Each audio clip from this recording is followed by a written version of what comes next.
This episode is brought to you by Nespresso. Gift magical mornings with Nespresso Virtuo Pop. Compact and stylish, Virtuo Pop is made to meet every morning coffee craving. From espresso to coffee, hot or iced, at the click of a button. And celebrate the season with Nespresso's limited edition coffee flavors. Sweet almond and hibiscus, cinnamon and candied tamarind, and festive double espresso. Magic in the making. Shop the holiday gift collection exclusively at Nespresso.com. You don't technically need this car. You say that out loud to yourself. You say, I have no space. You say, I'm just looking. Then you click. Then you zoom in on photo number 87 and whisper, oh no. Then you text a friend, the one who always enables you. You say to yourself, this is the last one, knowing it is not. You don't need this car. But maybe, just maybe, this car needs you. Bring a trailer. It's never just a car.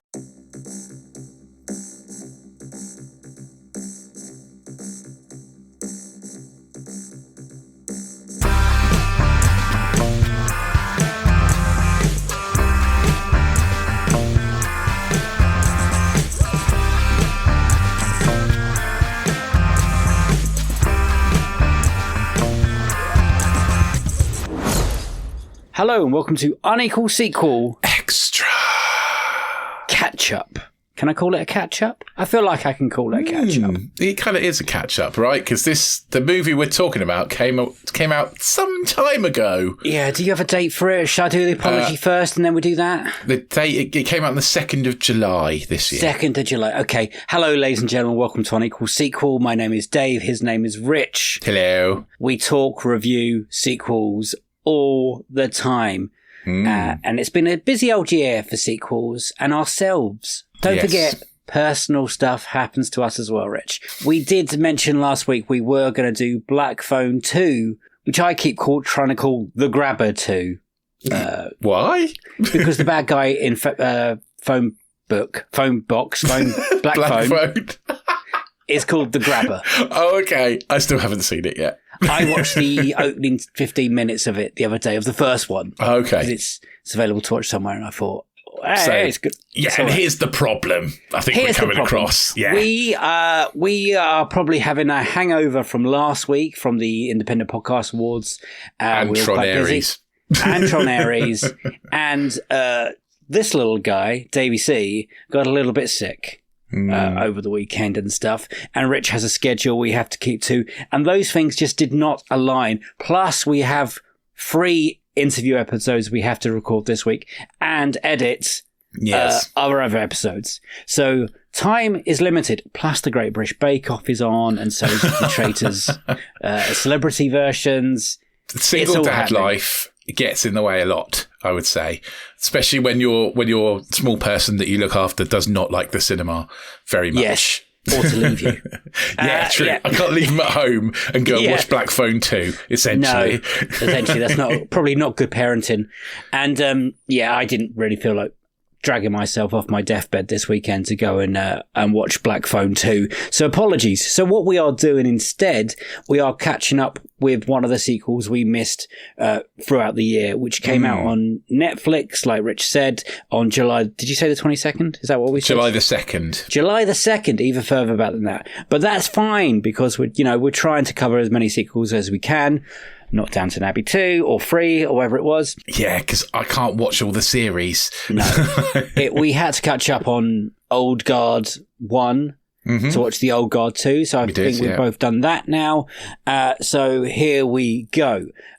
Old Guard 2 is being reviewed by us. Do you want to do the synopsis now? The thing you are fearing the most. Well, do you want me to do the first one as well? Well, yeah, but it's quite simple. The first one's a lot easier to do than the second one. Well, let's start the first one and then let's work our way into the second one. So I'm presuming quite a lot of people won't have seen Old Guard because it kind of came out in that weird time, like pandemic-y time when we were all on lockdown. Well, that'd make it even popular. Well, yeah, I guess so, maybe, but I didn't even know it existed. Okay, good start. So, yeah, it's a thing. Basically, it's about a band of mercenaries who don't die. Turns out they're immortal, led by Charlize Theron.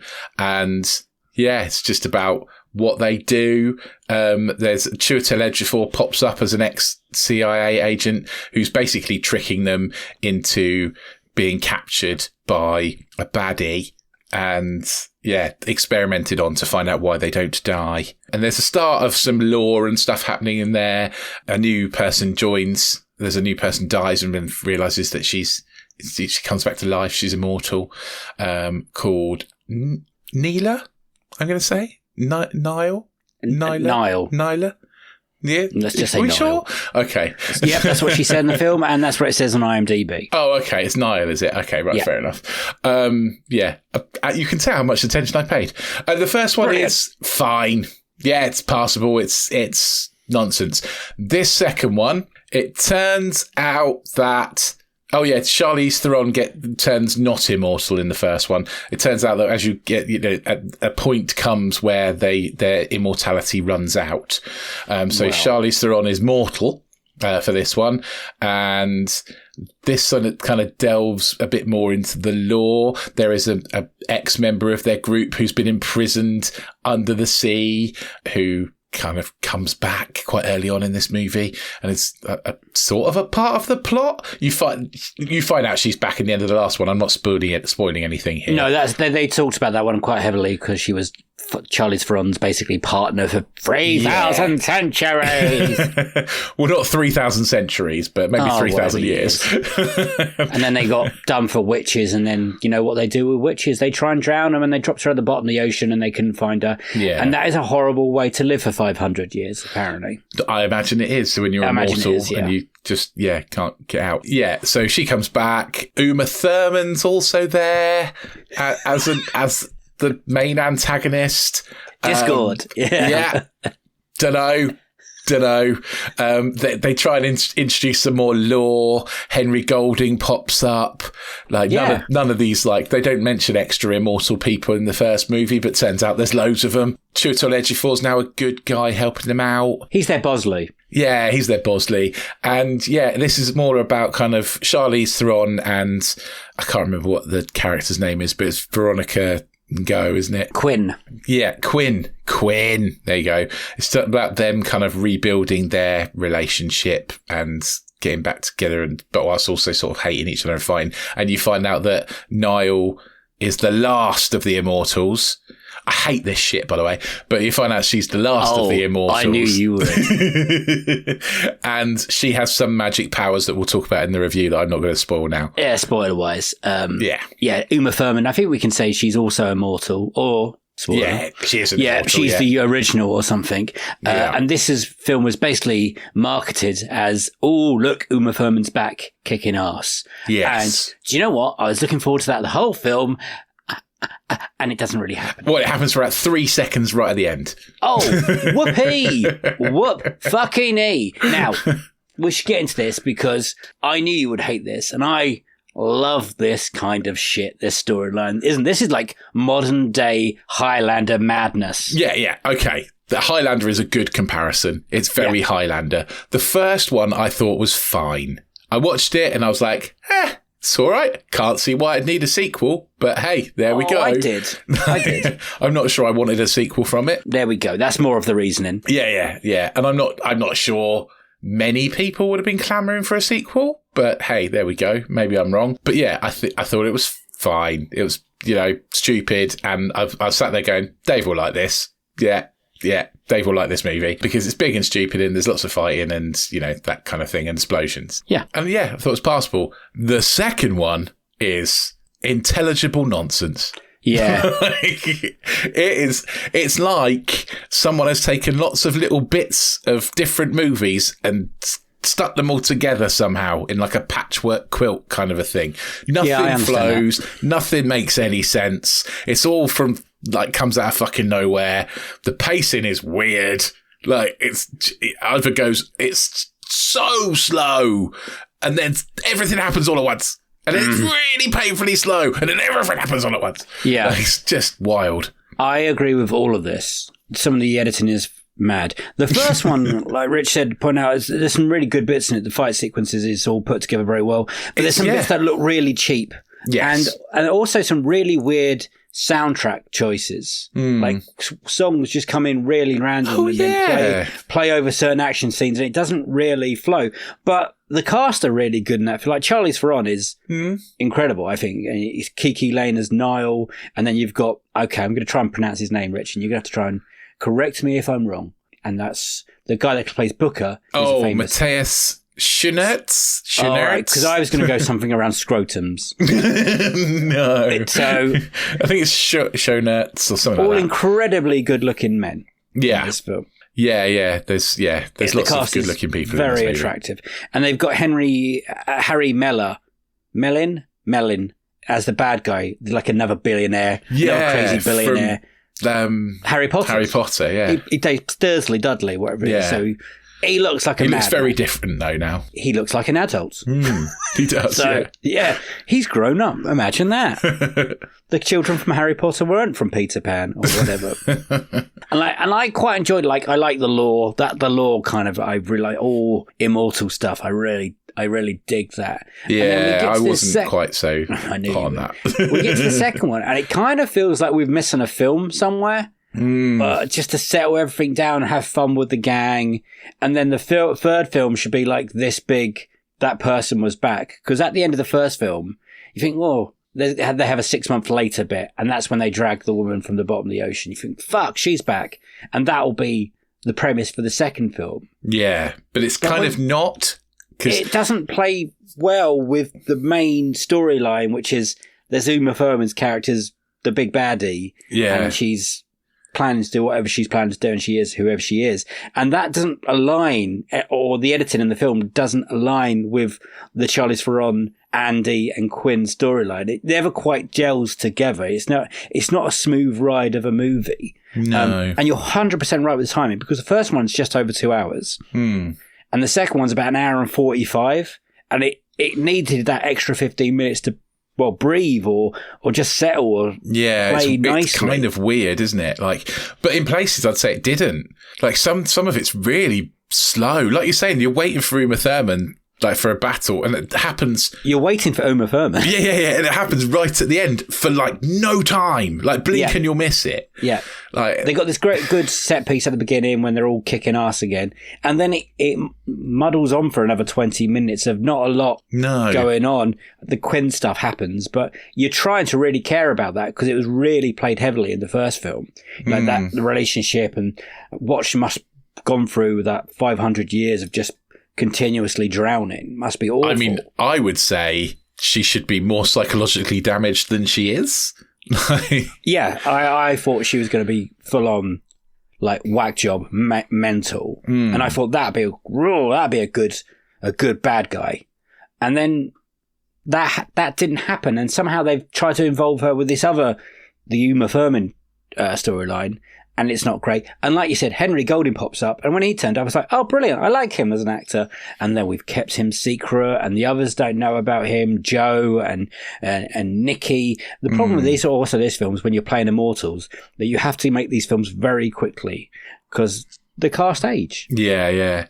Do you think that's why they made Charlize Theron mortal? So that she can age a bit? I was thinking this. Yeah. I was thinking that. But the others look older. And I know it's only been 5 years, and there's a big hoo-ha about why did this take so long. And obviously it started to get made at one point. Strikes happened, other strikes happened. There was a fire. They went back for reshoots. Blah, blah, blah. It was delayed for a while, so it was sitting on the editing floor for a year or so. I think it feels like that. It feels very bitty, like it's been stopped and started, and that really hampers the enjoyment of the movie. The first film, like you said, is quite a silly movie. It's got silly premises, shit that I love, by the way. And it's got good action pieces, the little bit of blood here and there. Good, everyone's the cast is incredible. I was watching it thinking, this is fine. It's fun enough. There are some good, decent performances in it. But my major overriding feeling was Dave will like this. This is a movie that Dave will like. Like but not love. Yeah. I don't think anyone's going to love Old Guard. It was nice to watch it at home on a Netflix. You know, there was nothing like I was watching that thinking, oh, I wish I watched this on the big screen. No. That never came across in this movie. And the storyline, that first one, kept me gripped. Like, there's a new immortal woman. She's dealing with what she's going through. And by the time we get to the second one, we've all gelled. And we're like, well, I kind of wanted a bit more of the gang having a good old time and doing what immortals do. I'd also like to see some of the other people's backstories. I mean, Charlize Theron is the main character, and we get a bit of her, Andy, and whatever they call her, and all through the centuries and stuff like that. But I would like to see what the other guys were up to that point a little bit, and I think they've missed out a boat there. And then we get to the real storyline. Icy Hot Pro with 2 max strength pain relievers. Targets multiple pain receptors. Ice works fast. Heat makes it last. Does it ever feel like you're a marketing professional just speaking into the void? But with LinkedIn ads, you can know you're reaching the right decision makers, a network of 130 million of them, in fact. You can even target buyers by job title, industry, company, seniority, skills, and did I say job title? See how you can avoid the void and reach the right buyers with LinkedIn ads. Spend $250 on your first campaign and get a free $250 credit for the next one. Get started at linkedin.com/campaign. Terms and conditions apply. Big news. Sephora is now on Uber Eats. So if you find yourself facing a beauty emergency, like needing a last-minute gift, or you're just out of your favorite mascara, again, don't panic.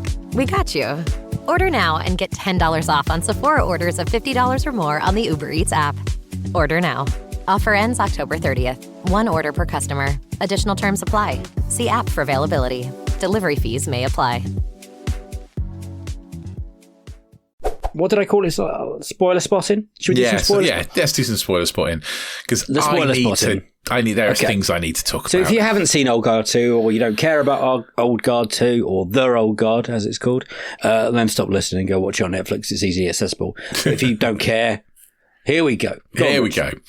I hate this special one bollocks.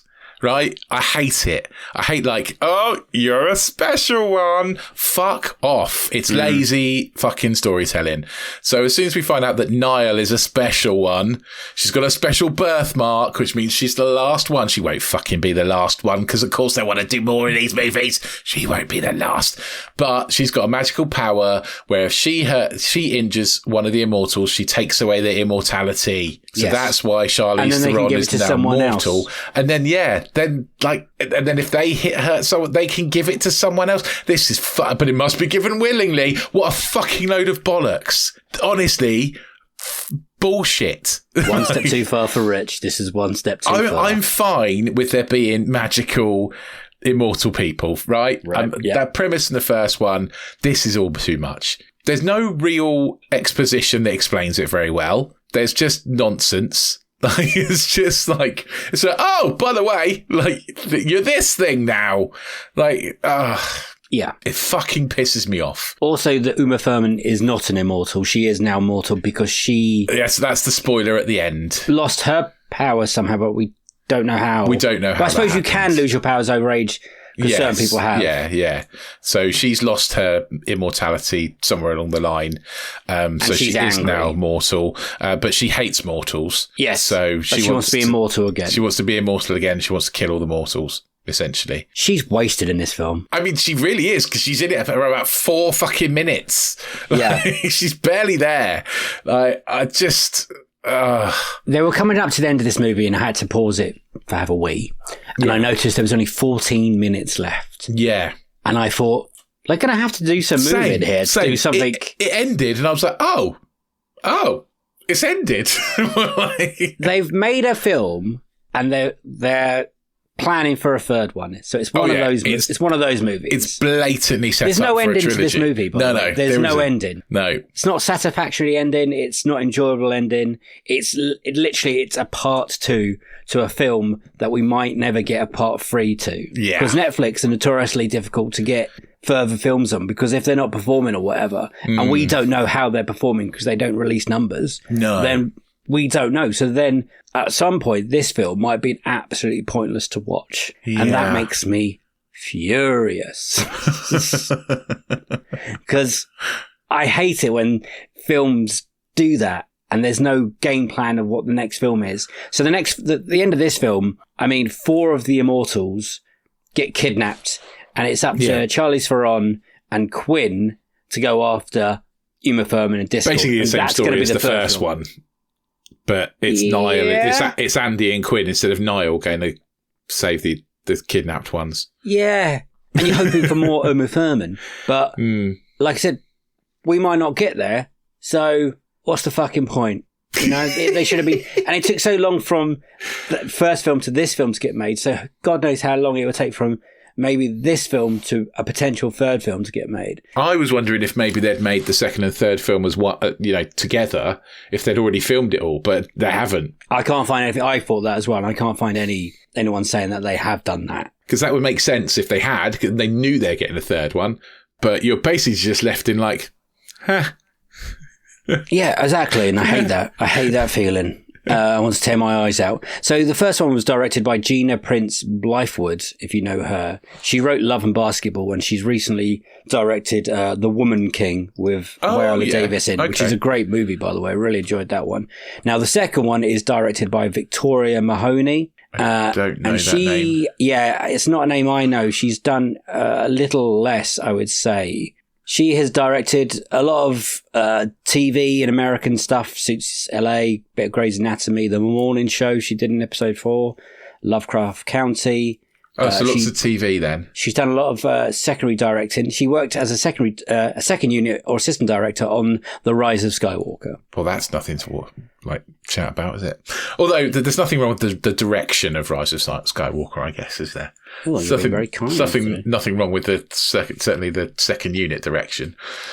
If anything, that's the best stuff. Well, I mean, fair play. We want more female directors. Absolutely. Yes, true. But I think this is a mess. Did you know this was set on a graphic novel or something as well? I did not, no. Yeah, it feels like comics. That, actually. It does sort of feel like a poor adaptation of a comic. What, the second one or the first one? The second one. The first one feels fine, but the second one's like... The reason I say a poor adaptation of a comic is because I'm sure in the graphic novel they explain the lore a lot better. Yeah. That's the poor part, is they don't get the lore across very well at all. Do you think they're better at describing the lore in these movies than the Highlander movies? No, I think they both have the same fucking... This has the Highlander 2 problem, essentially.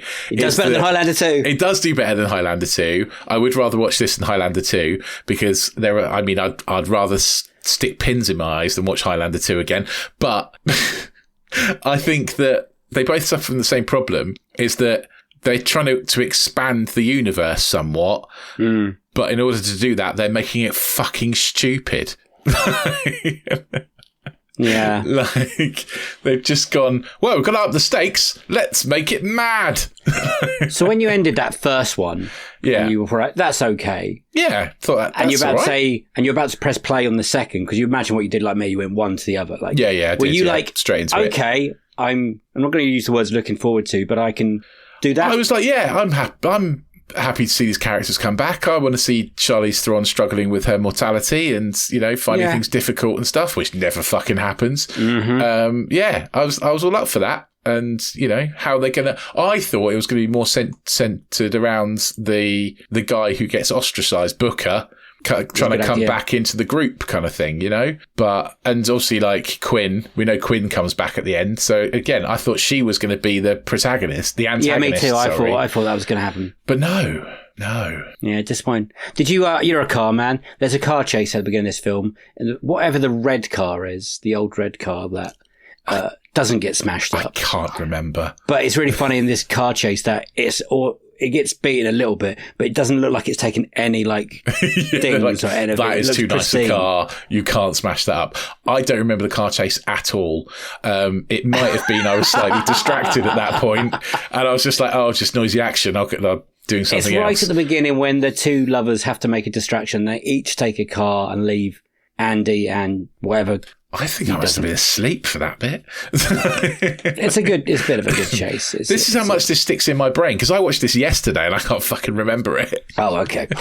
Shall we do some Rotten Tomatoes? Yes. Let's okay, we're going to do the first and second, because there's only two of them and we can play that game. So the first one, which came out in 2020, like you said, in COVID times. Yeah. 2 hours, 5 minutes. And I think it's fine.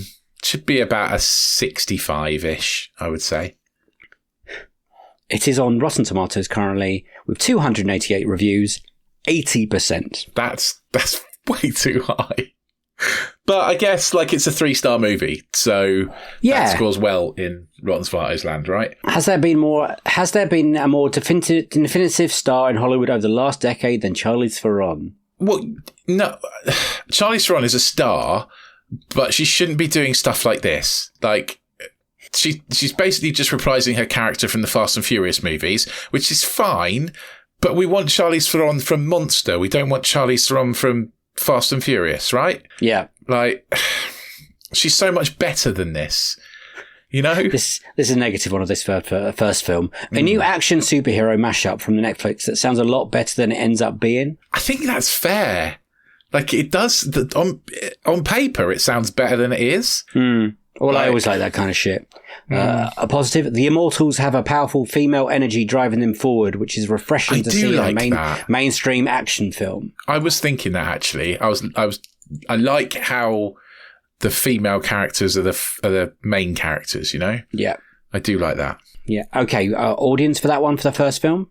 Over 2,500 I was going to say ratings. audience would be about 80. So, 84? 70. Oh, weird. I know, right? Okay. So that leads us on to the 2025 version, hour and 47 minutes long, 109 reviews for critics. 23. 27. Oh, it was close. You're really... I wondered if you were going to go that low at all. No, I don't think it's a 3-star film. I don't think it's close to a 3-star film. I think it's more of a 2-star film. Yeah, if that, yeah. So we got some negative one. It tries to pack in too much and the main characters don't get to develop very much, which is true. 100% true. Yeah. All the Old Guard 2 amounts to is a notorious setup for a payoff intended in a future installment. 100% true. Yeah. A disappointing use of Theron and Furman's talents. Absolutely. All of these are correct. All correct. Here's a positive. The Old Guard 2 is worth watching, but you do have to watch the first one to understand the sequel. Well, I mean, that's normal, right? I don't think that's a criticism that you have to watch the first movie to understand the second one. It is one of those films you do have to watch the first one to know what's kind of going on the second one. Well, you're going to be a bit lost to who Quinn is and all that's the not very lore. good criticism, is it? The sequel furthers the characters' evolutions of the original and brings in enough globetrotting action to satisfy fans. I don't believe it does, to be honest. But it didn't satisfy me, but then I'm not a fan. So no. Everything we thought the first movie would be, only worse. Yeah. It is. Yeah, it is a worse version of the first movie, I suppose. But yeah. Okay. Audience score. Over 1,000 ratings. So not many ratings. I'm going to say a bit higher, 43.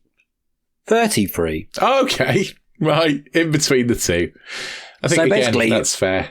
A much disliked sequel compared to the first one. Yeah. Half star. Maybe the most ridiculous, inane drivel I've ever had the misfortune of watching for an hour on. Oh, well, you've clearly not watched Star Trek Section 31, or Kraven the Hunter, for that matter. A god-awful jumbled mess. The perfume gig must have run out. The what?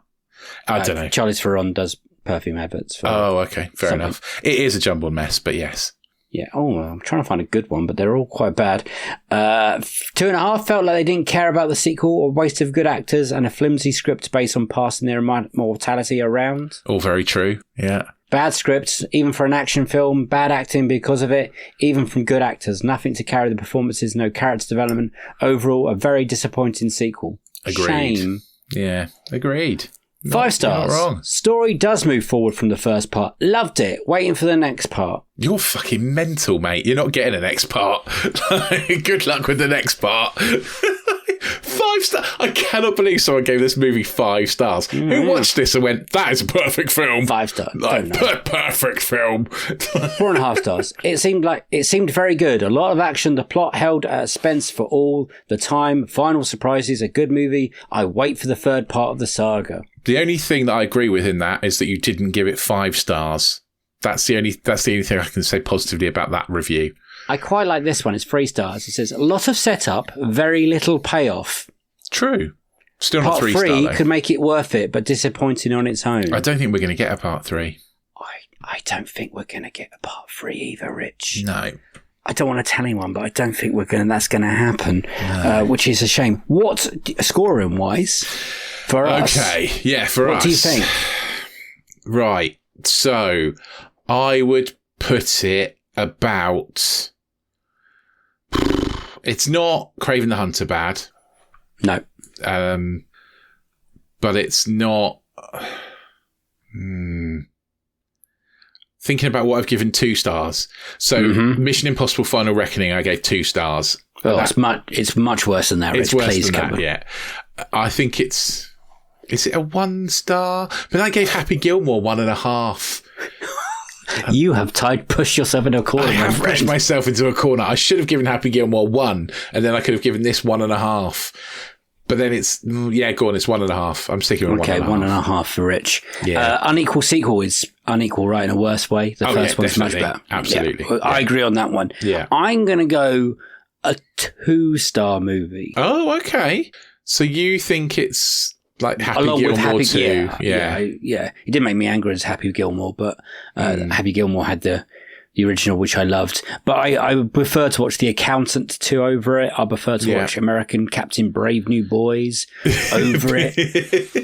I think it's got 1 more star better than Star Trek Section 31. Yeah, it's not as bad as that. It's an unequal sequel in a bad way because it's not as good as the original. Just go and watch the original again if you like it. It's not a recommendation from us at all. I don't even think you should really waste your time at home watching it. I don't think you should either. No. Because unless they announce a third one and the third one is put on Netflix, there is no point watching this movie. No, that's absolutely true. 0 point. So basically what we're saying is don't watch this unless they announce a sequel. Yes. And then maybe I've never watch said that it. before. Yeah. Yeah. Yeah. I can't see it happening. I don't think, we've seen the scores. We don't know what the money's like, but it's all about watching now. So maybe millions of people watched it and then we'll get another one at some point. But maybe. They're going to have to do it quick because Immortals don't age. So we'll have to wait and see. And good luck to it. It would have been better taking the punt and making if you're going to make it a trilogy, make all 3 movies back to back. And then, that would have been a better idea. Definitely if it's set on a graphic novel or whatever, then there's stuff there. They didn't have to come up with ideas. It's all on paper somewhere and the law's there somewhere. So they might as well just try and bang it out quickly. Because that's also the problem with Highlanders. They do get older. Yeah. At least they didn't make them ghosts or aliens or something. By a fucking person with a crayon. I think they're written by the guy who wrote the graphic novel. Yeah. Or he's part of the right. I meant Highlander, not this. Oh, yes. They're written by 7-year-olds who haven't got a clue. Yeah. But yeah, that's not a recommendation from us, guys. Sorry about that. Sadly Rich, not. see us out.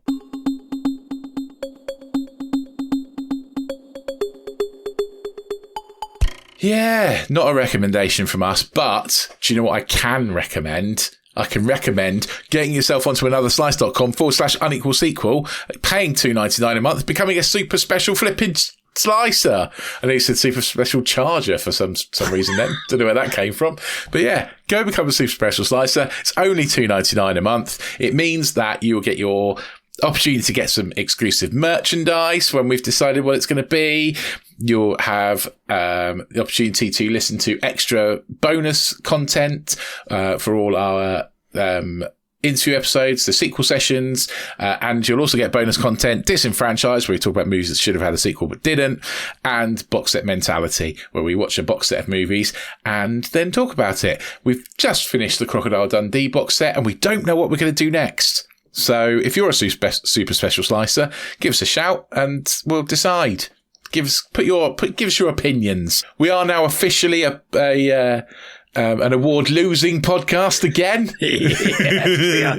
But highly commended. Highly commended. So we're the first losers. Not just any losers, the first losers. Yeah.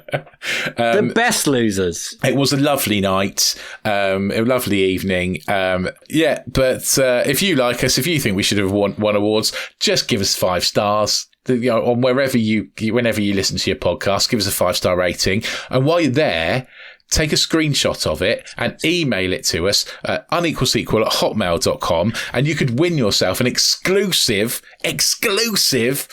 Conjuring the Last Rites coffee cup, which was only given to cast and crew that worked on the movie. So, you could win that. You're going to have to do that quickly because we're announcing the winner in the roundup next week. We are announcing the winner in the roundup next week. So get him in now. Now. Do the rating. Take a photo. Take a screenshot. Email it to us. unequalsequel@hotmail.com. Let us know what you thought of The Old Guard 2 if you've watched it. You can send us an email on that address, or you can join us on social media. We are Unequal Sequel on all those things. You can also leave comments on YouTube or on Spotify. We'd love to know what you think, and we'll read them out in the end of month roundup. Yay! Well done, sir. Well done. Thank you to everyone sending nice words when we said we got highly commended, and Lobo said, well, you're the winner in our eyes. Thank you for if saying only nice you were things. the judges. We're only missed out on like 2 points or whatever. That's in my head. That's how much That's in your head. Yeah, we don't know that. Yeah. No, we don't. It could even be closer. It could be in a point. Could have been half a point, dude. Could have been. Anyway. It doesn't matter though, does it? No, it doesn't. But we it's nice to be appreciated somewhere. So thank you very much. It is a goodbye from me, bye-bye, and a goodbye from him. Bye! See you on the next one. Sequel to this one. Have a great week. Bye-bye. We should probably stop talking about awards now. We're going to start sounding bitter. I'm not bitter. No, we're definitely not. Like, it was it's lovely. It was lovely to get some kind of someone saying, you know what, you're highly commended and you're working really hard and it's worth it. Thank you very much. But next year we are coming for you. Yes. Yep. We're going to enter everything next year. We're entering every category. Even the Golden Globes one. We're going to go up against that fucking idiot. Yeah. Who's the one who says all the wrong things? Josh Rogan. Joe Rogan. We're having you, Joe Rogan. Okay. Yeah, we're coming for you.